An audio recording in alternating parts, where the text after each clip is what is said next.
The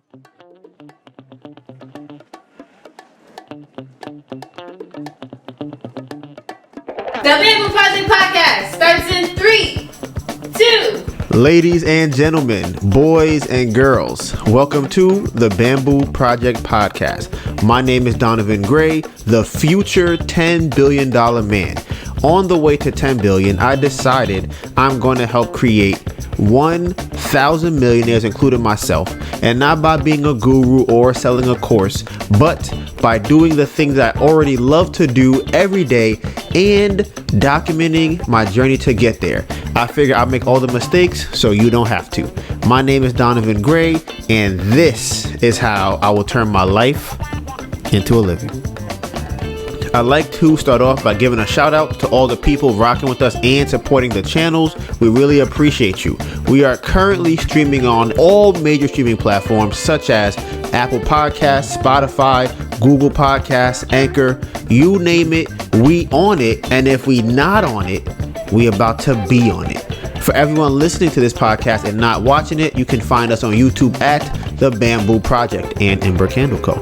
We have over 500 videos on our channels. Do you want to see our real estate journey? We got that. Do you want to see our cooking tutorials inspired by Dr.Sebi? We got that. Do you want to see our travel and lifestyle vlogs? Got it. Hair and makeup tutorials? Got it. Basketball? Got it. Turo? Got it. Small business, shout out to the candle page, got it. It's everything us. All the parts of the journey that do not make it to YouTube will be on our story. You can find me on Instagram at DonivanGray, DonivanGray, and my phenomenal, beautiful, amazing girlfriend, Anita Byrne, ANETABURN. This may be your first time here, and if it is, welcome to the family. But for everyone else, this is chapter 3, page 155. Today's date is Wednesday, March 8th, and it is 3:19 p.m. All video and audio timestamps will be in the description box below. Before we get to the podcast, we start off with screen time, okay? That is a reminder for me, a reminder for you, a reminder for Melissa, for all of us to know how much time we are spending on our phones. Because honestly, people don't be looking. People don't even know. All right, so for last week, every day, I spent an average of 7 hours and 3 minutes on my phone. That's damn near 6 hours. How you taking off time? It's 7 hours. But it's almost 6 hours and 59 minutes. Hours. It's 7 hours. But it's 4 minutes away from 6 hours. It's 7 hours. It's 4 minutes away from 6. No, it's not. It is. It's 7 hours. It's 4 minutes away from 6. And 59 minutes. That's in the 6. So that's 7 hours. That's like 6 hours. That's 7 hours. It's like 6. Don't be a hater. I'm not. Because you about to pull up your screen time. It's about to look crazy. You gotta eat it. Nothing to eat. On your phone for 7 hours. There's nothing to eat. I'm happy. I'm proud. 7 hours is good. My phone has said 10 hours and 11 hours. It says 7 hours and 3 minutes. Okay. My most used app, is Twitter. Just okay. I'm not, cool. That was part of the goal. For 4 hours and 27 minutes. Is that for the day? That's the average. Per day? Is that for the week? I feel like that has to be. That's per day. That's per day, right?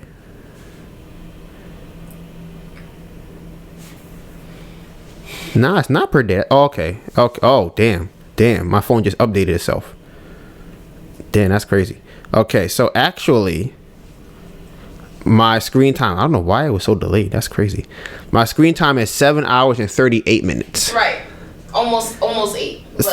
I'm in the 7 hour range. I'll give you 7. I was almost at 6. Okay, so Instagram is number 1 with 10 hours and 12 minutes.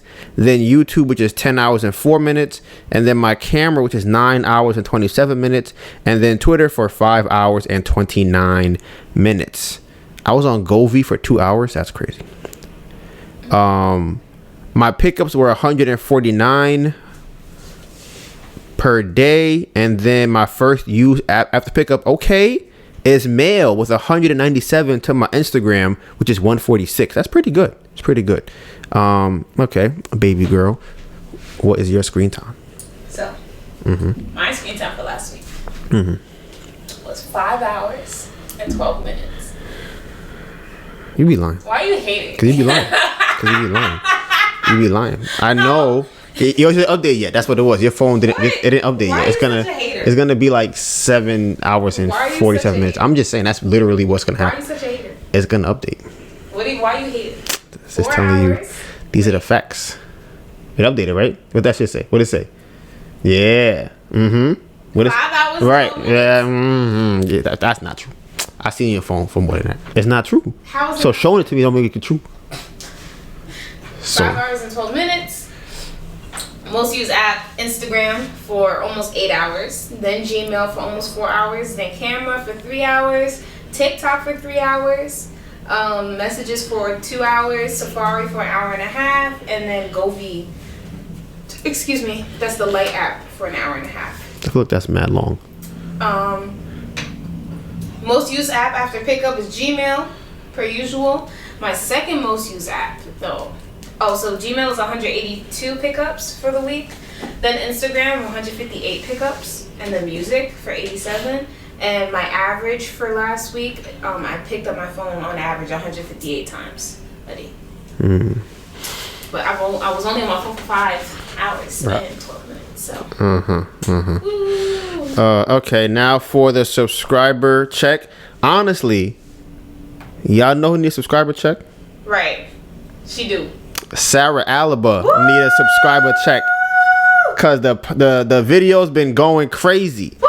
She was at like 3,500 last week. She's almost at 5,000. She's honestly, if I check right now, she's probably at 5,000.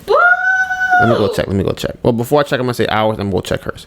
Okay, so right now, the Bamboo Project is at 6,406 subscribers. The Candle channel is at 208 subscribers, and we're gonna see if Sarah is currently at. I hope she is. 5,000. Yeah, she was like 90 away this morning. Not yet. So why are you gonna check? I said I'm gonna check. Oh. How you heard me on the podcast say I'm gonna check to see if Sarah's at the number yet, and here you go talk about some not yet. No. I had the phone out to check. She is at 4,900 and probably 20 something. So I probably like in 2 days she'll be at 5,000. So shout out to Sarah. Last video is going crazy, and the next video's coming out. It's gonna be some long form videos. Be excited for that. I'm excited. So that is our subscriber check-in. Now, topic of the day numero uno, as y'all have seen in the title of the video. The house has been ransacked. It has been bamboozled. It has been sodomized, okay? The house has been taken advantage of time and time and time again, and this one is no different. This one's actually, it is different. It's worse. This is the worst sodomization of the house that we have ever seen since we have decided to flip a house. We have had the house broken into probably within the first 2 months of doing the house when someone stole a water heater. It wasn't a big idea or it wasn't that big to us because it was an old water heater. We had to get a new one anyways. So we weren't stressing about it. Then someone broke in again. Right? They broke in a second time and they say, you know what I'm gonna do? I'm gonna steal your toilets. Okay? We had toilets they stole toilets, right? They did. They stole the toilets. So we had just went to buy, I think it was Lowe's or Home Depot. We had to get toilets for the house. We put them in the house because we didn't want things to get stolen. So we wanted the contractor to just get them, put them in, and they'll be done. He never pulled up to the house. They never got installed. Or at least not in our house. They were installed in somebody else's house. Okay. So they stole the toilets and the handles that we had for all of the cabinets.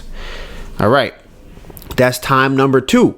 Time number 3 was the most recent time, was when they broke into the house and stole all the appliances. They stole the refrigerator, which cost about $3,000 to $4,000. They stole the stove, which was about $500 to $700. They stole the microwave, another couple $100. Then they stole the dishwasher, which is a very nice dishwasher, probably close to $1,000 dishwasher.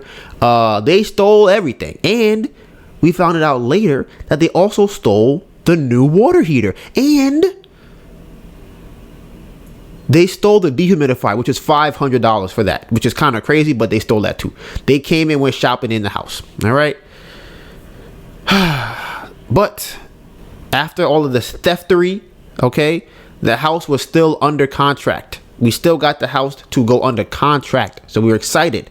We're like, okay, we're going to get this house sold. It's going to be out of our hair. No more house. So I get a picture from my agent about a week ago, and he says, hey,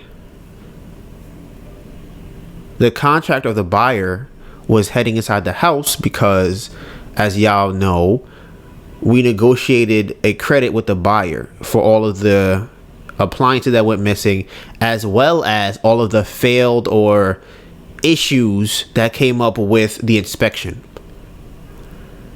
So that was another $6,200 that we had to credit them, plus the original $500 that we did for the appliances.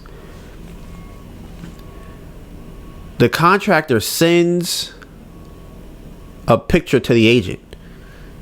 The agent then sends the picture to me. With that picture is attached a message that says the house was broken into. Not only was the house broken into, okay, there were 2 homeless men sleeping in the house when the contractor got there. Okay, so now we are in squatting territory. Not only was the house broken into, okay, this time the house was damaged. Out of all the break-ins before, the house was never damaged. It was just a break-in, they stole, and they left. But not this time. This time they damaged the house. Okay? Do you know how they damaged the house? Okay. They damaged the house because they stole the bathroom sink on the first floor. It is ripped out of the wall. Okay? They stole that, which was given to us by my aunt. Now that I think about it, which I kind of forgot. So that was stolen. That huge sink we had upstairs, if y'all saw the pictures from back in the day, that is off the wall and on the floor.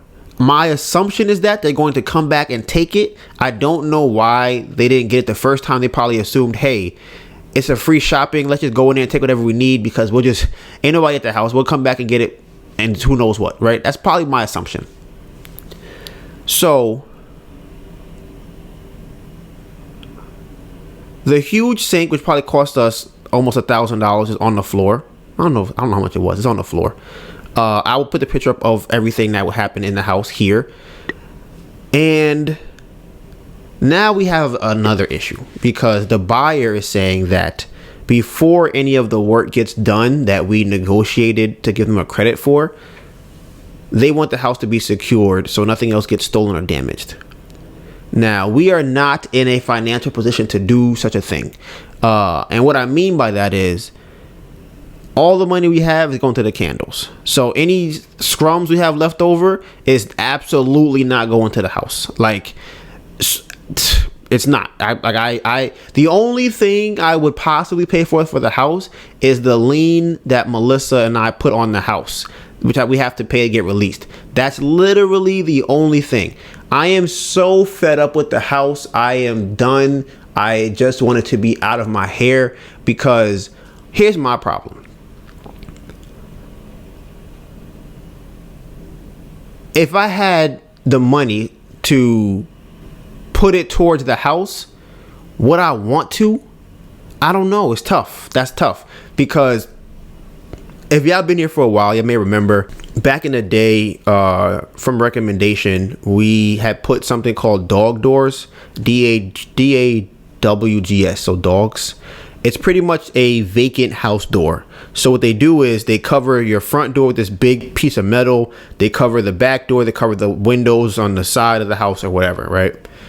And we had it on the house before. The problem with that door was that it damaged the door frame because it's meant for vacant properties. So it's not really installed in a way that you would want your high-end luxury or retail home to be secured with, right? It's very invasive or intrusive in terms of how it's installed. but it's safe. Well, very safe. I don't know if it's the safest or whatever, but it's very safe. So that was maybe about $400, $500, something like that. So I was just inquired to see what they would charge us this time. And I thought to myself, it would probably be better if we don't get as many doors covered this time, because we just need it to last until the end of the month. So I said, hey, I just want to get 2 doors covered, right? Honestly, a door and a window. That's really it. They said that it would be $700 for us to do that. And I'm like, that's crazy. They said, yeah, but if you go with your old quote from before, it'll be $402. And I'm like, huh. I'm like, okay, that's it's reasonable. Like, I don't think it's very high or expensive. I just don't have the money for that. Like, honestly, I think even though we made $11,000 last month, we have to go buy and book more fares. So we had to book the fares. We had to pay for the monthly membership that we have. We're trying to get more products in bulk so we can save money over the long term, right? So we don't have, and like, if I had $400 to give them, I would probably buy wax, or I would probably book another craft. Like, I would put it to making us more money. The house, if it was going to make us a significant amount of money, I might put it towards that, but we probably won't get anything. Like, with all the fees, with all of the money owed to the lenders, all of that, plus paying the agent, we might get $2,000 back from the house. Maybe. I would be floored if we got close to 10. That would be crazy, but I don't see anywhere on God's green earth that we will somehow get that much money back. So, like I said, I was talking to my agent. He's trying to figure out a way for us to pay for it. I'm like, listen, bro, have the buyer pay for it and we'll credit them. He's like, oh, they don't want to do that anymore. They already did like 3 credits. I'm like, all right. Because he's talking to me. He's like, can you use your credit cards to pay for it? I'm like, bro, what credit cards? He obviously does not watch the podcast, because if he watched the podcast, he would know that all of our credit cards are maxed out because of the house. Every single card that we had, all the money that we had saved up or put towards a credit card to flip this house is gone. All the credit cards are closed because of the house. So there's no money for credit cards to use. I literally have no credit cards right now. I used to have a good amount, good credit limit. Now it's nothing. He said, he's like, can you borrow from your family? I'm like, bro, I'm not borrowing nothing from them. Like, that we already went to $85,000 borrowing from them. Listen, if you want to save the house and get your money, he gonna make like $6,000. Yeah, he gonna make about $6,000. You could easily take the money and pay for the thing, and you can, honestly, if I get any money back, I'll reimburse you the money for the house. But I do not want to do anything financially for the house. The only way I would pay for the house is if Chelsea goes amazing next week, and it's like, okay, we made $7,000 or $8,000 in a week. I could take $400 and put it to the house to get the house secured, right? That's the only way that I'm ever paying for that. Other than that, it's not happening. So in more house news, y'all know the house is supposed to close, honestly, in a week, in 7 days. The house is supposed to be closed in 7 days, right? That's the 15th, which came real fast, which is kind of crazy. They want to extend the closing. They want to extend the closing 2 weeks to the end of the month. And I'm like, bro, y'all are crazy. Like, you don't need that much time for this. You do not. If you're an investor, you do not need this much time to close on a single family house that cost barely $200,000. Okay, I bought a house, right? And I also know from wholesaling that you don't need that much time as an investor to buy a house. So what they're trying to tell me is,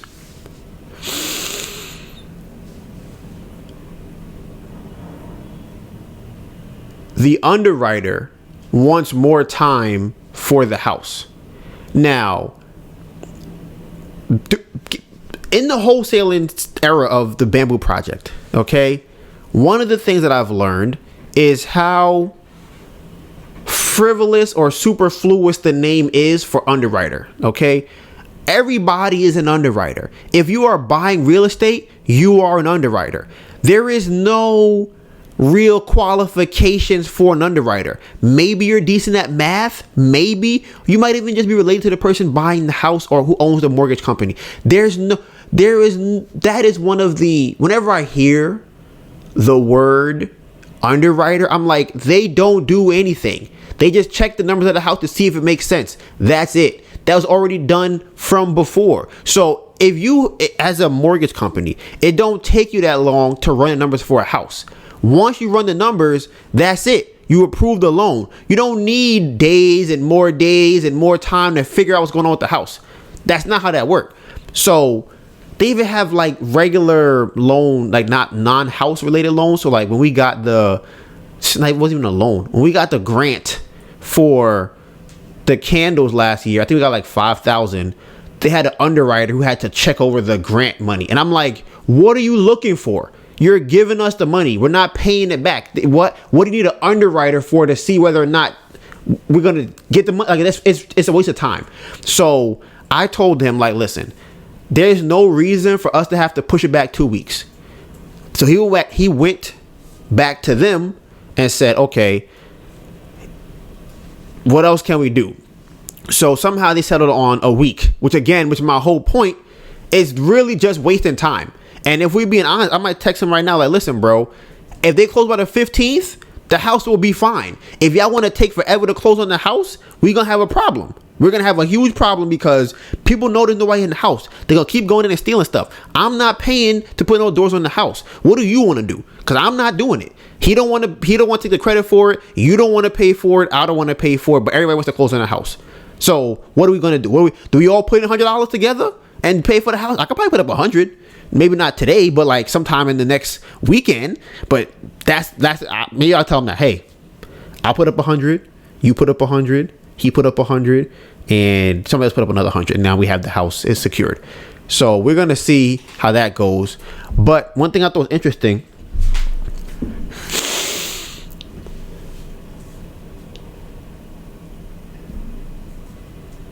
my aunt pointed this out to me last week or earlier this week when I talked to her about the house.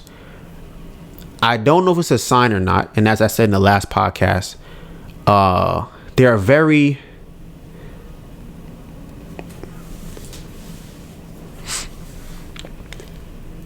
people who make a lot of money understand signs. And a sign doesn't have to be something that's mystical. A sign could just be, hey, I know that when my back hurts, I didn't eat enough today. That's a sign. Okay. A sign can be something different for everybody that experiences that sign. But the trick is to understand when you see a sign, understand what that sign means, understand how it relates in your particular life. Right. Now, I don't know what this sign means at all. It's an odd coincidence. The house was supposed to close pretty much on the week that the new chapter starts, right? Now they moved it 7 days from the 15th. And my aunt pointed out to me, that's my dad's birthday. And y'all, honest, I'm not thinking about it. A lot of y'all came way after that whole thing happened, but I like to say that I prefer to say that my dad was murdered by a lot of different people, okay, in relation to COVID. All right. It was a very big thing. That's probably the first 5 to 7 podcasts or 7 episodes of the podcast. But I think it's strange that the house took as long as it did to close. It was not supposed to close at all in this time of the year, and they're pushing it back a week to his birthday. Now, again, like I said, I didn't even notice that. My whole brain was so focused on, hey, the house is supposed to close for the next chapter of the Bamboo Project, which is chapter 4. It going to that day, who knows? Maybe some other miracle might come up in the house. I have no idea what could happen in the time being, but she pointed out and definitely made me go, I guess I'll keep my eyes out for anything that might come up on the 22nd. I always feel like I got the most out of that relationship, and I feel as though we had all the talks that most people don't have with their parents or with their kids. And I feel like because of that, it was him passing was easier on me than a lot of other people that experienced him, because talking about his childhood growing up, talking about the traumas that he experienced, talking about the things that he either really liked or didn't like or felt like he did wrong when he raised me. We had those conversations. So we were at a place of just kind of, I don't know, I wouldn't call it friends, but just kind of like an understanding. We were kind of at that place.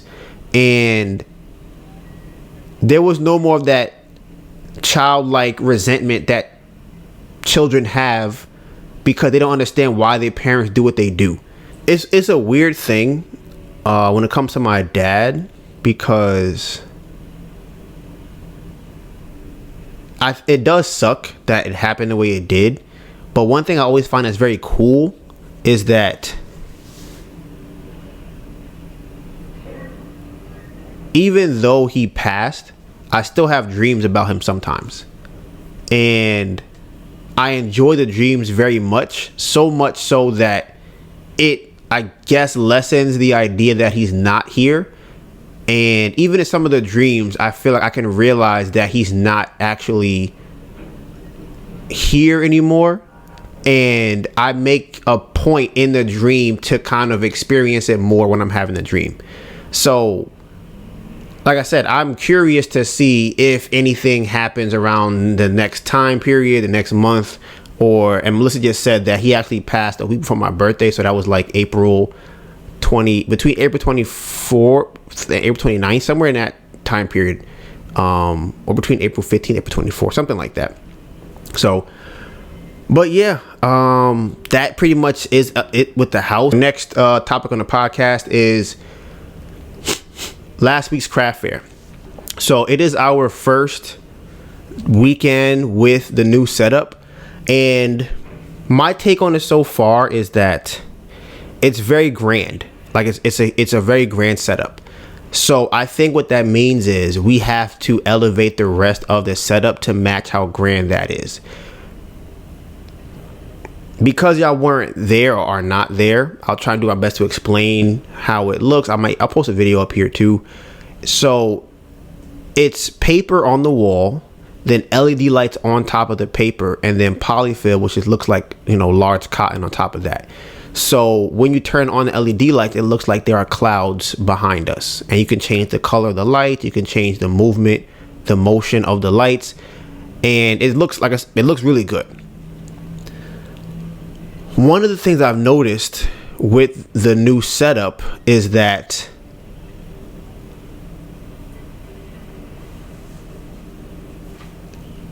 I think that people don't know what it is that we sell when they see the setup. Like, it's so large that you look at it and go, what is that? And they don't think about what it is that we have. So one thing we were going to add before, which we haven't done yet, is getting a neon sign.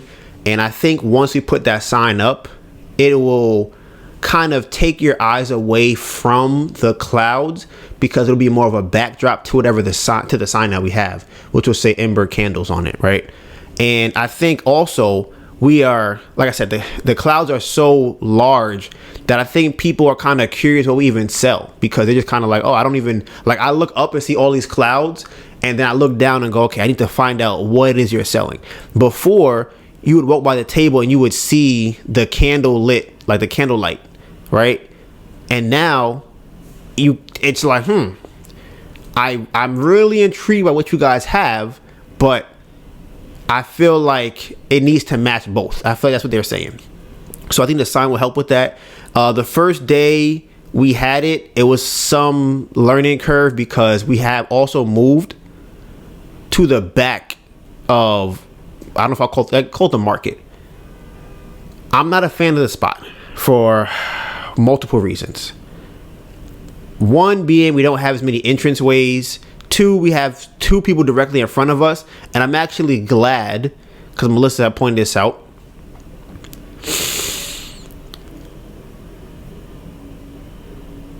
The people that were in front of us before were literally facing us, like both of them. They had their booth facing us. And as y'all already know how that goes, once we're in front of somebody, they want to be in our mouth. They want to see what it is that we're saying, how we're saying it, how can they change what they're saying, and they just stare, right? Now, subconsciously, I wouldn't say subconscious because I'm kind of aware of it. I don't speak as loud when someone is staring at me. I'm just like, okay, I'm trying to focus on what's happening here, but I can feel you drilling your laser beam eyes into my head to figure out, okay, how can I steal what it is that you're saying? One of the people who was in front of us turned their booth to the side aisle. So now they aren't facing us. And the other person actually moved their booth to the front of the market. So there's an empty booth there, at least last week it was. But I'm hoping that whoever comes next week is facing the side aisle and not facing us. Because it just makes it so much harder to have to sell and do things when somebody is just in your whole thing. Like, bro, as we talked about on the podcast, mind your business. Worry about why you're not getting sales. Don't worry about why we're getting sales. Worry about why are you not getting sales. Do people know what you're selling? Are you talking to people? Does your product look good? Does your setup look good? If you haven't answered those questions yet, and to be completely honest, the people who are at the fair, who are customers at the fair, you should be talking to them to know what's wrong with your setup. They will indirectly tell you like, oh, I couldn't even see your sign, or, oh, I didn't even know what you sell, or what type of material is this? All of those things should be answered by them walking by and being able to see your booth. If you can't figure that out, you're not doing it right. Like, your setup is not right. So they moved, but we also had an issue because on the first day, the table was set up in a way where it's hard for us to deal with or talk to two people at the same time. So that obviously cuts off sales dramatically if we can only talk to one person. Now, the setup we had before, it gave us so much space to have people interacting with the booth on both sides of the table. They were able to do games. Each side would have 2 or 3 people playing the game at the same time. We went from that to, okay, we literally only have one space for the person to even look at the candles. So the beginning of the day was mostly us trying to figure that out. It was a pretty slow day financially. I think we did $500 that day. We did $535, right? I think so. So I think we did $535 that day. It got a little bit better because we pretty much troubleshooted the whole time we were there. And shout out to Jermaine, which is Melissa's brother. He was selling while we were trying to troubleshoot and figure out what's going on. How do we change the setup a little bit? So that was very helpful.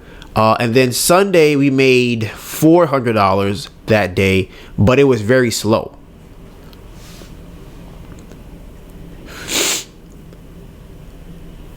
One thing that we picked up on Sunday from having a conversation with another vendor is that the market saturation or the traffic in the market changes depending on multiple factors. The factors that we understand or have seen already are weather is one, holidays is another one. These all affect the market and usually make it worse, and marathons. So we're privy to those 3 things. These 3 things are going to slow the market down. We also learned from him that how the trains are operating that day also affect the market, and we did not think about that. So that day, one of the most common trains in New York City, which is the L train, which runs through Brooklyn and Arlington, Manhattan, was not working. Is L train in Queens too? A little bit, I think. So the train wasn't running. So it was also slow on Sunday. So it's just something now we're like, okay, we have to now somehow find a way to account for the slowness, or at least understand that that's why it's happening. Because even though it was slow, even though we were getting sales to some degree, it was still slow. You can only get so many sales with so much traffic. Like, you can do well, but you're not going to hit your peak numbers if your traffic is significantly lower than normal. So we learned that, and we made like $935 over the weekend, which is $300 lower than what we try to average every weekend.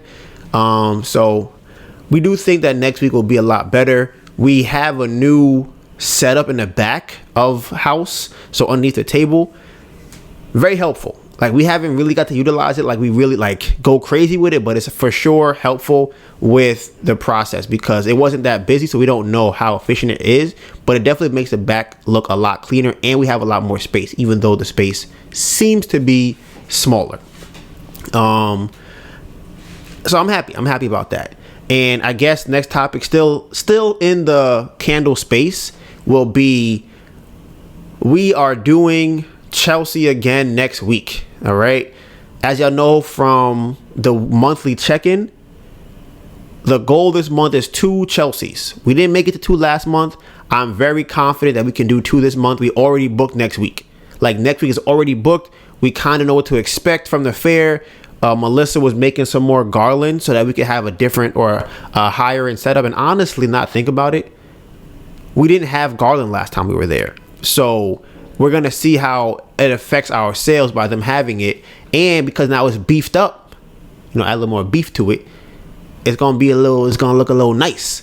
So we're working on that, and it's going to be warmer. We did it in the worst time of the year, according to every single vendor that ever goes there. They say, listen, nobody comes during this time. The only people that we saw during that time were permanents. Like, there might have been 2 other vendors, maybe 3, that weren't permanent there for 5 years or more vendors. So we were told that March, April, May, when it starts getting busy, summertime starts getting crazy, and we right there in March. So now we're going to book this week, hopefully do the last week of the month. And we did like 3,000 that week from Chelsea. So if we could do, I think we could do more than that. I feel like we should not be having $200 days at Chelsea, which we had before. Did we have that? I feel like we did. I think maybe one. Let me check my phone because I feel like it was rough. Okay, so you had a $307 day, $234 on the next day. On Wednesday we did $359. We did $244 on Thursday. Friday we did $795. That's not bad. Okay, so we had like 2 days. No, we had 3 days. We had about 2 or 3 days where we made under $300 from being there from 11 to 7 o'clock. That's abysmal. Like, that is so bad. So I really think that we could at least do 400 to 500 minimum per day. And I mean minimum from Monday through Thursday. So I think that'll give us an extra $500 per or so. And I think the weekend will be a lot busier. But either way, the fact of the matter is, the whole point of it is to us to be able to stabilize the market. And then after we stabilize being in that market, we can go, okay, we have a solidified spot. Let's beef it up. Let's make the spot like really bring in customers like we did in Williamsburg. And the same way that we're making money over there, we're going to learn the tricks to do it over here. And then we'll start hiring employees. Because right now, that's the goal. The goal is to solidify this place, then get employees. And we didn't book it yet, but we finally got the quote because they've been playing. Grand Bazaar, which is every single Sunday. It's another market here in New York. You have to, like, we tried to book 12 dates. They only gave us 8. So we have to pay for that. It's going to be like $700. So we're going to pay for that this week. But again, I want to have my goal from the beginning of the year is to have these 3 markets solidify for the rest of the year. We pretty much have 1 down. And now we just have 2 more to get. We're probably on phase. We're on phase 2 of solidifying the market. Phase 3, we'll be solidifying it. And then 4. I would be on 3. I think phase 1 was doing the market. Phase 2 was doing it multiple times. Phase 3 is booking enough of it in a month. And then phase 4 is hiring people to do the fair. Like, that is like stabilization. So just a little foreshadowing of what we're going to be doing over the next couple of months or weeks, excuse me. And for Grand Bazaar, they're like weird. They're like giving us, they don't let us choose our dates.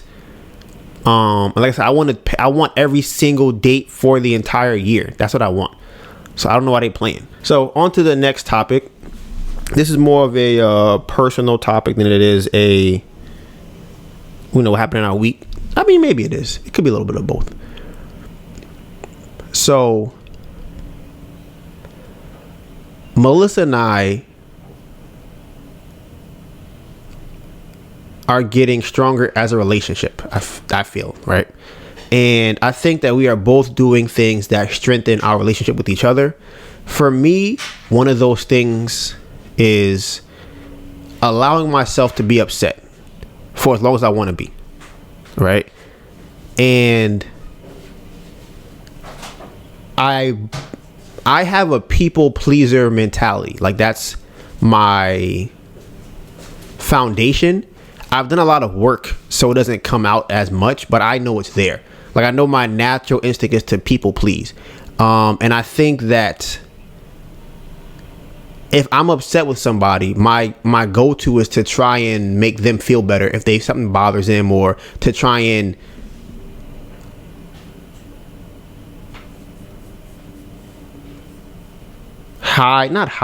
cloud my anger or my upsetness or my resentment by just going, okay, I'm gonna stay to myself, whatever I might do. But I try to make sure that the other person still feels good. They get whatever they need done. And that's kind of how I approach those things, right? So one thing I've been doing now is, if we get into an argument, and not really an argument, just something like a disagreement that can lead to an argument, or something she does that might annoy me, like a question that I don't like, similar to, here's an example of one of those questions. Why are we going this way? Right? Or it immediately set me off. My head immediately goes to, why does it matter? Right? Immediately, I'm just like, what's the problem? Like, that's immediate response. So one thing I used to do also is try to have that conversation. Why is this bothering you? Why don't you want to go this way? Right? Now, I don't care. I don't care. I'm just like, listen, I don't care, and I'm mad. And I'm going to be mad until I'm no longer mad. And here's the part or the trick about that. I used to be mad to a point that I felt the other person could understand how or why I was still mad for that long. So if it was, let's just use some arbitrary numbers, right? Let's say I got mad on a Monday at 12 o'clock p.m. about a small thing. My brain would say, okay, Donna, it's 2 o'clock. The person asks you a question. That thing happened 2 hours ago. Just answer the question, because it's long enough for you to get over whatever you're mad about. Even though I'm still mad. I go, you know what, Donovan, it's been a while. Let's get over it. Now, what I do is I get over it when I'm actually emotionally over it. Until I have the emotions have subsided or subsided, I'm gonna be mad, and I'm gonna do what mad people do. I'm gonna be angry. Don't talk to me. I'm not helping you with nothing. I don't care what you want. I don't care what you need. I don't care. I'm mad. I'm gonna be mad until I'm no longer mad. Right? You ask me a question, you're gonna snap your response. I might even cut your ass a little bit, because I am upset. I'm gonna insult you. I'm gonna say things because I'm mad, and then once I'm done being mad, I'm done. I'm actually done being mad, as opposed to before, where it's like, okay, yes, I feel like I should no longer be mad. If you ask me, I'm mad, I'm gonna say no. I'm over it. Okay, I'm done, even though I'm still mad, but not no more. So what that has done for me is,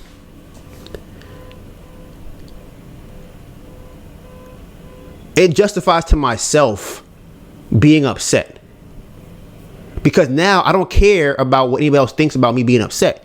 It's like, whenever you feel like not being upset, Donovan, that's when you stop being upset. It could be 20 minutes. It could be an hour. It could be 3 days. Whenever you feel like not being upset, what I mean by that is, like, when I start feeling like jokey, jovial, that's when I'm no longer upset. I want to be playful. Now I'm no longer upset. And by doing that, I've noticed that I actually get my anger doesn't last as long, and it doesn't go as deep. So it's my anger now stays very surface level anger, like just like kind of somewhat petty, like, oh, I'm mad. Don, can you pass me the remote? No, get it yourself. I don't want to get it. I'm mad at you. Don't talk to me. Right? That's where my anger stays at. It doesn't go to, I want to leave you. And honestly, to be honest with you, if I want to think that, I think that to myself too. I be like, nah, forget Melissa. Fuck Melissa. I don't care. I'm gonna do whatever I want to do, and you know what? I don't care. I don't care. Right? And then I'm like, oh, okay, I'm done, and I'm fine. But before, I would put so much stock in how I felt. Like, if I'm really thinking about leaving Melissa, that means I should leave because I'm thinking about I'm upset. Like how off? If I'm gonna get upset every time, right? Like, let me explain a little bit better.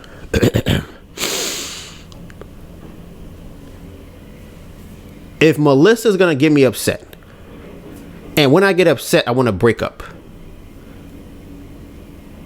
or I think about breaking up, that is a part of my anger cycle. That's just a part of how I think when I get angry. It's not necessarily a definitive, but before, my brain went to, if you're so mad you want to break up, you should break up. Now, I feel like I allow myself to be even more angry at Melissa in my head and say all the bad things I want to say in my head because I know it's just me being upset. So now once I understand that me breaking up with her, me saying whatever mean things I might want to say in my head, it's just me being mad. And then I'm like, okay. I'm like, yep. Hey, babe, how you doing? How's your day going? I'm good. Kiss her on the cheek. Have fun. And I forget about whatever I was mad about.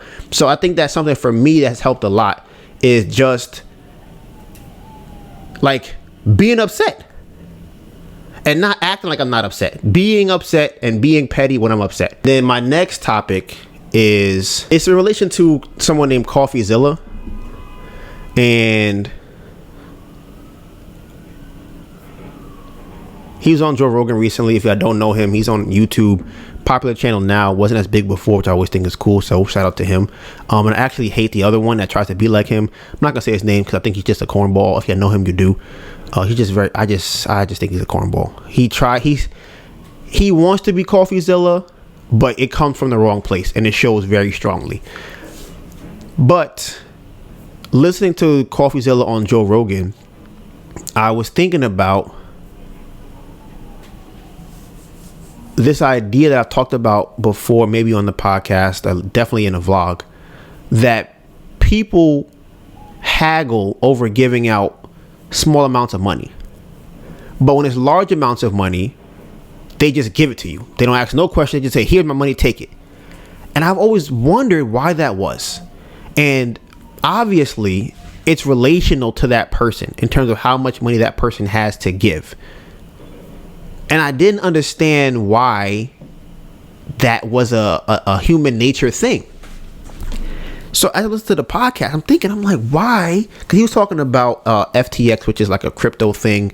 And pretty much this guy scammed all of the major banks, the major hedge funds, venture capitalists, whatever. He scammed them. And these are the top people. And they gave him money. Hundreds of millions of dollars. Hundreds of millions, even probably billions of dollars to give to this person, right? But I know there's probably a small business who's probably making $100,000 a year, who's in there trying to get a loan for $5,000 or $10,000, and they're like, our underwriter says that you didn't get approved because we think you live in the wrong neighborhood, right? Something ridiculous. They might drag it on for 8-9 months to get you $5,000 or $10,000. But this guy who needed $200 million, y'all didn't even sign the paper. Y'all just sent him the money first. So that's when it dawned on me, right? It's an emotional thing. The emotion is that people think they're going to make life-changing money. So it's no longer about the money. It's about what the money is going to bring to the person lending the money or giving the money away. So when I use that framework and I apply it to the loan that we got for $1,500 from one of these small development people, how much money can they really make on that, right? On that $1,500, they could probably only make like $100, maybe $200, something small. That does not change anything for them. But if I said to them, hey, you could make $35 million, but you have to give me $500,000. They would give me the money instantaneously because they have such a huge upside that they want to make money. And that's when I realized that a lot of that lending without thinking comes from the human nature of greed. Because once you start thinking about it from a how much money can I make from this perspective, as opposed to what this deal actually says, that's when you start getting into situations like FTX, where you own $1 trillion in assets, but you're no longer checking the person that's going to make you an extra couple $100 million, honestly, several $1 billion. But you have a long 3-6 month due diligence period for someone that's already proven that they've made money. They've already proven it. But you want to string them out and string them along on giving them money. And like I said, that's what I realized. And I think it applies to all categories of people. I think if someone came to me right now and said, Donovan, I need to borrow $400, I'll be like, yeah, bro, I don't have it. Or even for the house, I don't have it. I don't have it. If someone said to me, Donovan, I can get you your wax for 10 cents or 3 cents, but you got to pay $2,000 up front, I would probably pay that. I'd be like, listen, I'm going to pay it because I know I'm going to get a huge return on this. But if it comes down to the $100, I'm like, what do you need $400 for? You need it for what? You need it to put up a door? You can't do it yourself? You don't have a friend that could do it? You don't have like a contractor friend? Nothing you could do? Nothing like that. I'm like, all right. Even more spot on example.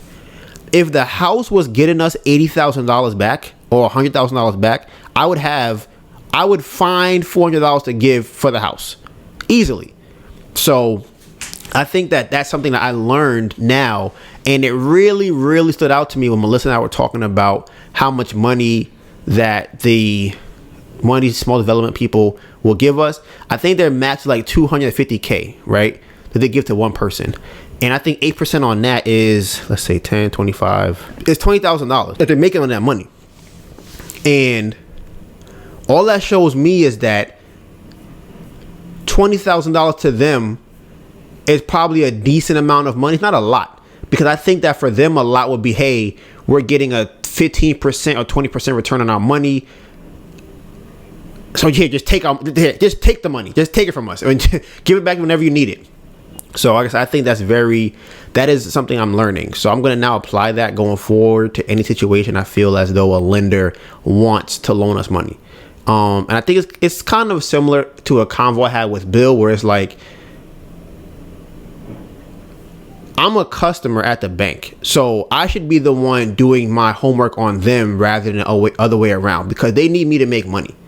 Like, not, us to make money. So we should be treating them like a product. Like, what are you giving me? No, I don't like that. I need better than that. But I feel like a lot of times, myself included, people go in the bank thinking about, okay, I'm taking whatever you have to give. Like, if I can get it, I'll take it. We're not going in there like, you work for me. What are you going to give me? So, and now we are at the League of Villains segment of the podcast. So I'm going to let my beautiful, phenomenal, amazing girlfriend pull up to the podcast and speak her piece on whatever her heart desires. All right. Hello, everyone. Welcome to the League of Villains segment. So Donovan let me know how much money we owe everyone today. Like, how would I say it? Because the money has been coming in, I've been very hopeful. I've been like, okay, we're going to pay everybody back. We got this. We just need to keep going. We owe $100,000. So it's just one of those things where it's like, okay, even though the money is coming in, we doing 10K months and so on and so forth, we got to bump it up. gotta get to the next level. Like the thing that we really want to focus on is online sales. If we could get some grants and some more funding in, we can hire people to work the different fairs. Once we get to that, y'all, once we get to hiring people's, having the fairs on lockdown, the money will just be flowing in. We could pay everybody back and then some, and it's just going to be amazing. So I'm very excited to see how this year progresses, because right now this is the end of Q1 we're in. This month is the end of Q1. We're going to be doing the Chelsea 2 times this month, right? Next month, I don't really know. There's a few criterias that we have to hit. I like to call them kind of like side quests and stuff, or like just major things that we have to hit in order for us to get to that new level and breakthrough. And I think those things are doing the photo shoots for the candles. We in the 3rd month of the year, so it's like we have to do that. And the reason why that's so important is that helps us send out the email campaigns for the business, and it also helps us to have more content to post on Instagram, on Pinterest, to really get ads out and stuff, and really take the business to the next level. And the website too. So it's just, and getting on different e-commerce platforms, not getting on them because we're on them already, but really sprucing up our Etsy, our Amazon that has their own people on the platform that will spend money and to just beef up the online. That's really, really what we're trying to do. Beef up the Instagram, the online. Because right now, I feel like if you go on our Instagram right now, the candle Instagram is just giveaways and the stories of when we do the fairs.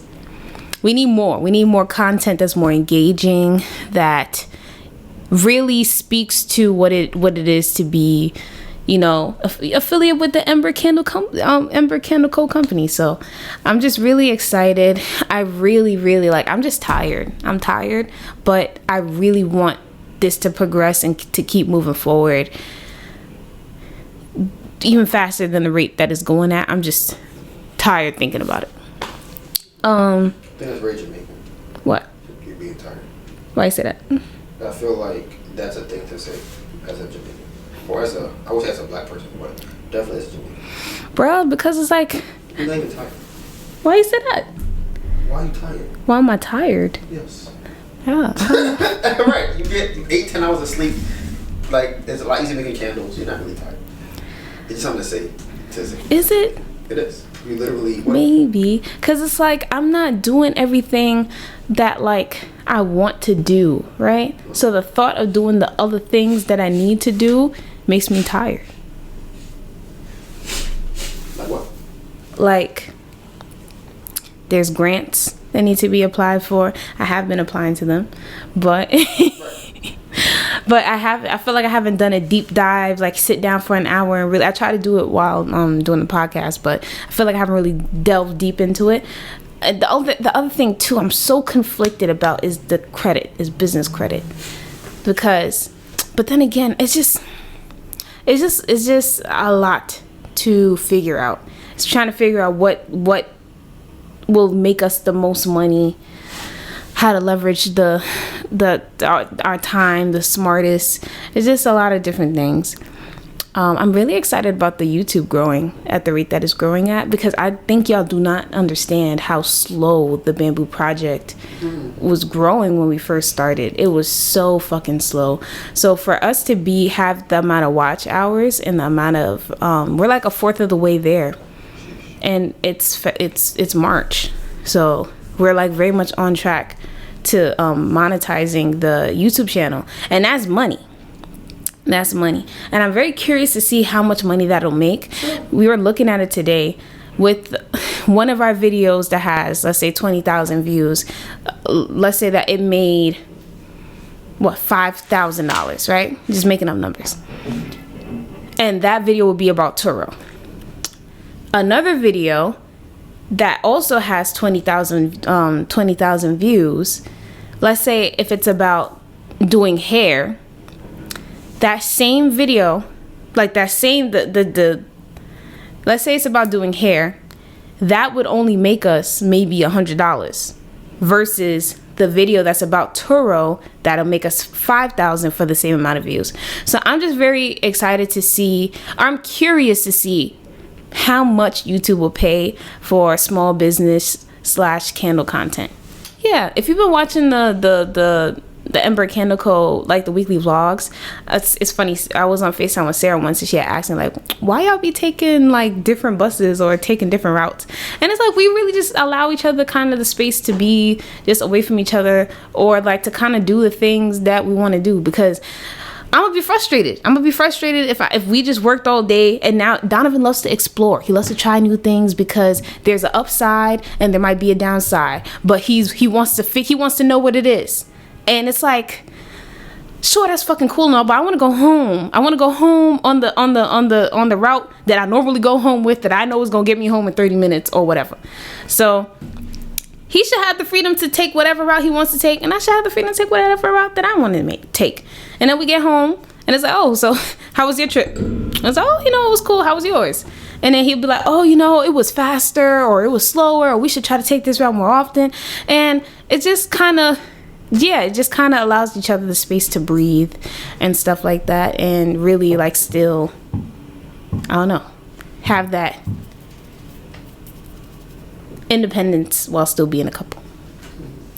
So that's the end of my segment. All right, so last topic of the day.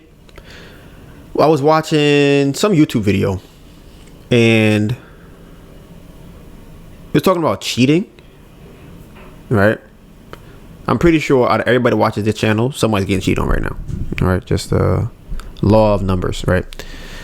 And why are you like this? That's a fact. One of y'all is getting cheated on. I don't know which one it is. Either you get cheated on, or you don't know. But one of y'all is getting cheated on. It could be you. It could be you. Or you. But one of y'all is getting cheated on. But I was watching this YouTube video, and this girl got cheated on by her boyfriend, or her husband actually. And he did the whole, oh my God, please take me back. I'm gonna do anything. I promise. Anything you know when you do, I'll do, right? If somebody's saying that, you should probably not take them back. That's rule number one that I've learned. Just leave them.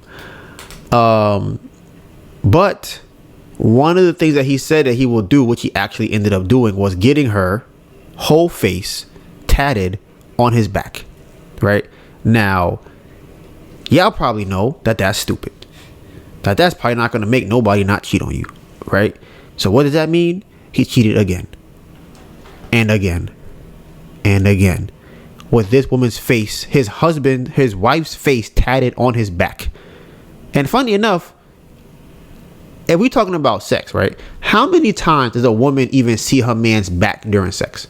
Probably never. So who cares about that? So I bring this up because for all the people out there who are getting cheated on, or who will be cheated on in the future, if you want to stay with someone that cheats on you, right? Which I always say don't do anyways. Just never do it. Just do not do it. Just leave. Just don't even try to figure out how to make it work. I know people say, well, what about them? They made it work. You don't know that. From my experience being cheated on, it does not go away. I don't know a situation where that goes. I don't know anybody that has been cheated on and it goes away. They go, oh yeah, I forgot you cheated on me. I've never heard that in my life. Not once. So why would you want to have that burden on your brain? For what reason? There's no reason to have that. But if you still, after all of the red flags and all of the stop signs, want to stay with the person that cheated on you, right? For whatever reason that you want to do that for, I implore any one of y'all, when that person tries to apologize, I'm so sorry, I'll do anything for you, I'll make it right, let me make it right. Do not take what they want to give you as what's that word, as a consolation, right? Don't take it. Or your concessions, right? Don't take the concessions. You come up with a concession that is so bad that they would feel embarrassed having to do that thing, right? So here's some examples. If your man cheats on you, what you should do if he wants to get back with you, you gotta sodomize him on Pornhub for 25 minutes. Tell him that. Be like, listen, okay, you want to get back with me? Here's what I'm gonna do. We're gonna make a video of me strapped on, right? You gonna be in this video too. You getting it for 30 minutes, and it's going on Pornhub. And then you will see if this person really wants to get back with you. Because if they start going, but why you want to do that? Why? But it's like, I thought you told me you wanted to get my trust back, right? You have to do something so heinous that they have to really consider doing it. And it has to be so heinous that if they cheat on you again, you could tell somebody, listen, he let me sodomize him on Pornhub for 30 minutes. If he wants you to get after that, I'm fine. I don't even care. But it can't be nothing small like, oh, he got a tattoo. Oh, he bought me roses. Oh, he gave me his password to my Instagram. Oh, he said he was sorry. Oh, he bought me some jewelry. That anybody could do that. It has to be something that they lose a lot from, right? Nobody wants to do that and say, every time I find you cheating, we're going to come here and we're going to act extra 10 minutes. People go, yeah, bro, I ain't want to be with her. She's crazy. I don't know why she tried to have me jump into a pit full of gorillas and fight them one-on-one. I can't be with her.